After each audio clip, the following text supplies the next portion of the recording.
ஆதலால் நீங்கள் கேட்கிற விதத்தை குறித்து கவனியுங்கள். உள்ளவன் எவனோ அவனுக்கு கொடுக்கப்படும், இல்லாதவன் எவனோ அவன் தனக்கு உண்டென்று நினைக்கிறதும் அவனிடத்திலிருந்து எடுத்துக்கொள்ளப்படும் என்றார்.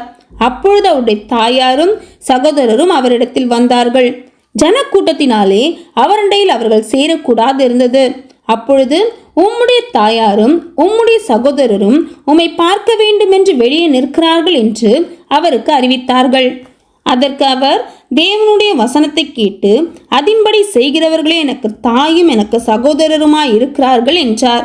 பின்பு ஒரு நாள் அவர் தமது சீஷரோடும் கூட படவில் ஏறி கடலின் அக்கறைக்கு போவோம் வாருங்கள் என்றார். அப்படியே புறப்பட்டு போனார்கள். படகு ஓடுகையில் அவர் நித்திரையாயிருந்தார். அப்பொழுது கடலிலே சுழல் காற்றுண்டானதால் அவர்கள் மோசமடையத்தக்கதாய் படகு ஜலத்தினால் நிறைந்தது. அவர்கள் அவரிடத்தில் வந்து, ஐயரே ஐயரே, மடிந்து போகிறோம் என்று அவரை எழுப்பினார்கள். அவர் எழுந்து காற்றையும் ஜலத்தின் கொந்தளிப்பையும் அதட்டினார். உடனே அவைகள் நின்று போய் அமைதல் உண்டாயிற்று. அவர் அவர்களை நோக்கி, உங்கள் விசுவாசம் எங்கே என்றார். அவர்கள் பயந்து ஆச்சரியப்பட்டு, இவர் யாரோ காற்றுக்கும் ஜலத்துக்கும் கட்டளையிடுகிறார், அவைகளும் இவருக்கு கீழ்ப்படுகிறதே என்று ஒருவரோடொருவர் சொல்லிக் கொண்டார்கள். பின்பு கலிலேயாவுக்கு எதிரான கதரேனருடைய நாட்டில் சேர்ந்தார்கள்.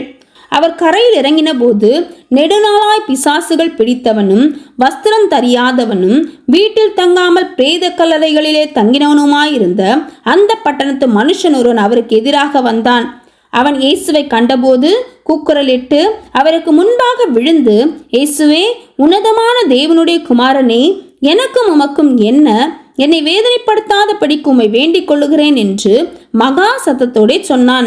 அந்த அசுத்தாவி அவனை விட்டு போகும்படி இயேசு கட்டளையிட்டபடியினாலே அப்படி சொன்னான். அந்த அசுத்தாவி வெகு காலமாய் அவனை பிடித்திருந்தது. அவன் சங்கிலிகளினாலும் விலங்குகளினாலும் கட்டுண்டு காவல் பண்ணப்பட்டிருந்தும் கட்டுகளை முறித்து போட்டு பிசாசினால் வனாந்தரங்களுக்கு துரத்தப்பட்டிருந்தான். இயேசு அவனை நோக்கி, உன் பேர் என்னவென்று கேட்டார். அதற்கு அவன் லேகியோன் என்றான். அநேகம் பிசாசுகள் அவனுக்குள் புகுந்திருந்தபடியால் அந்த பேரை சொன்னான்.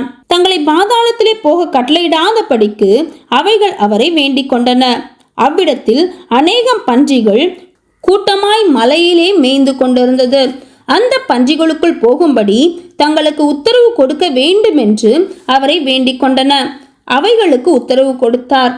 அப்படியே பிசாசுகள் அந்த மனுஷனை விட்டு நீங்கி பன்றிகளுக்குள் புகுந்தன. அப்பொழுது அந்த பன்றி கூட்டம் உயர்ந்த மேட்டிலிருந்து கடலிலே பாய்ந்து அமிழ்ந்து மாண்டது.